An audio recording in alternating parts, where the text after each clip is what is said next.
बीडमधील मस्साजोग गावचे सरपंच संतोष देशमुख यांच्या हत्या प्रकरणांशी संबंधित असलेल्या खंडणी प्रकरणातील आरोपी वाल्मिक कराड यांना कोर्टाकडे आपल्या जीवाला धोका असल्याचं सांगत तुरुंगात 24 तास मदतनीसांची मागणी केली आहे।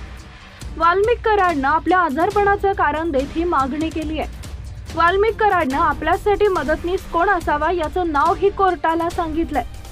संतोष देशमुख हत्या प्रकरणात दररोज 9 नवीन खुलासे समोर येतात।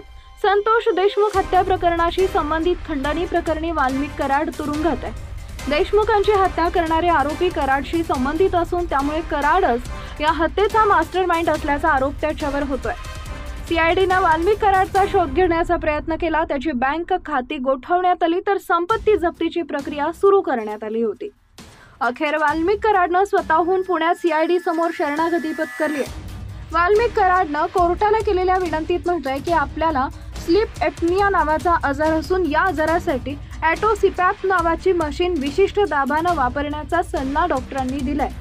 ही मशीन चालवण्यासाठी आपल्याला सीआयडी कोठडीत 24 तास मदतनीस देण्यात यावा अशी विनंती वाल्मिक कराडकडून करण्यात आली आहे। वाल्मिक कराडनं रोहित कांबळे या मदतनीसाची मागणी केली आहे। वाल्मिक कराडनं रोहित कांबळेच मदतनीस का हवा याचं कारणही कोर्टाला दिलंय।